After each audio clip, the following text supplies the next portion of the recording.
Good morning students, Aditya career institute में आपका स्वागत है। तो लास्ट टॉपिक में हम अल्पकालीन लागतों के बारे में पढ़ रहे थे, शॉर्ट टर्म कॉस्ट के बारे में।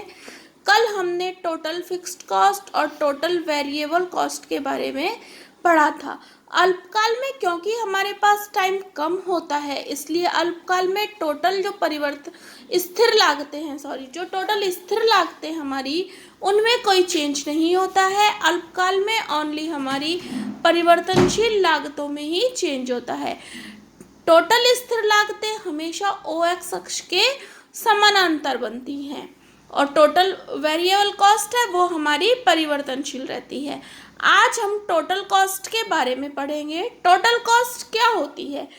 अल्पकाल में किसी भी फर्म द्वारा वहन की जाने वाली total fixed cost plus total variable cost क्या कहलाती है? हमारी टोटल कॉस्ट मीन्स अल्पकाल में एक फर्म द्वारा किए जाने वाले कुल स्थिर खर्चे और कुल परिवर्तनशील खर्चों का जोड़ क्या कहलाता है? हमारा टोटल लागतें, कुल लागतें। तो कुल लागतों का फॉर्मूला क्या हो गया हमारा? TFC plus TVC is equals to TC। कुल लागतें हमारी हो जाएंगी TFC प्लस TVC। इसको हम एक टेबल में शो करते हैं। हम टेबल बना रहे हैं जिसमें 0, 1, 2, 3, 4 हमने प्रोडक्शन यूनिट्स ली है। टोटल फिक्स्ड कॉस्ट जो हमारी फिक्स है, टोटल वेरिएबल कॉस्ट, इन दोनों का जो टोटल है वो हमारा क्या कहलाएगा? Total cost. यहाँ मैंने डायग्राम बनाया। OX पर मैंने प्रोडक्शन को और OY पर मैंने TFC, TVC और TC को शो किया है। हमने देखा कि जो अल्पकाल में हमारी जो TFC है, कुल स्थिर लागत है, उसमें कोई भी चेंज नहीं होता है, तो वो क्या होती है? हमारे OX अक्ष के पैरेलल बनती है। TVC हमारी चेंजेबल रहती है, वो धीरे धीरे इंक्रीज होती है। उसी के अकॉर्डिंग हमारी जो टोटल कॉस्ट है वो भी इंक्रीज होती है। तो क्लियर? अल्पकाल की तीनों लागतें, कुल स्थिर लागतें, कुल परिवर्तनशील लागतें और कुल लागतें। कुल स्थिर लागतों और कुल परिवर्तनशील लागतों का जोड़ योग क्या कहलाता है? हमारा कुल लागतें। नेक्स्ट हम पढ़ते हैं औसत स्थिर लागतें या एवरेज फिक्स्ड कॉस्ट। जो भी, अब एवरेज का नाम आते ही हमें याद रखना चाहिए एवरेज कैसे निकलता है। जो भी टोटल होता है उसको क्वांटिटी से जब हम डिवाइड कर देते हैं, टोटल को जब हम क्वांटिटी से डिवाइड कर देते हैं तो हमारा क्या निकलता है? एवरेज। हमें किसी भी चीज़ का एवरेज निकालना हो, अगर हम उसके टोटल को क्वांटिटी से डिवाइड कर देते हैं तो हमारा क्या निकल जाता है? एवरेज। उसी तरह से औसत स्थिर लागतों कैसे निकलेंगे? जो हमारी कुल स्थिर लागत है उसको जब हम क्वांटिटी से डिवाइड कर देंगे तो जो हमें भागफल प्राप्त होगा वो हमारा क्या कहलाएगा? औसत स्थिर लागतें। तो औसत स्थिर लागतें कैलकुलेट करने का हमारा फॉर्मूला क्या हो जाएगा? Total fixed cost upon quantity. अल्पकालीन कुल स्थिर लागतों में कुल उत्पत्ति मात्रा का भाग देने से औसत स्थिर लागतें प्राप्त होती हैं। ये लागतें उत्पत्ति की मात्रा बढ़ने के साथ साथ लगातार घटती रहती हैं।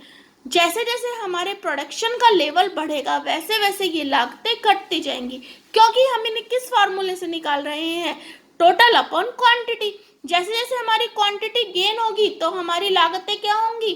कम होंगी। जैसे हमारी फर्स्ट यूनिट पर हमारी टोटल फिक्स्ड कॉस्ट है 120, इसको हमने 1 से डिवाइड किया तो हमारी एवरेज फिक्स्ड कॉस्ट कितनी आएगी? 120। हमने क्वांटिटी को इंक्रीज कर दिया, इसको 2 से डिवाइड किया तो हमारी लागतें कितनी आएंगी? 60। फिर हमने क्वांटिटी को और इंक्रीज कर दिया, फिर क्योंकि हमारी फिक्स्ड कॉस्ट तो क्या है? फिक्स ही है, तो फिर हमने इसको डिवाइड किया तो हमारी एवरेज फिक्स्ड कॉस्ट क्या आ गई? 40।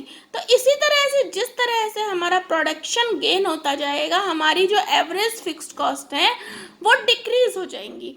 इसी कारण इस वक्र का जो आकार होता है वो आयताकार, परवलयाकार या आयताकार हाइपरबोला होता है।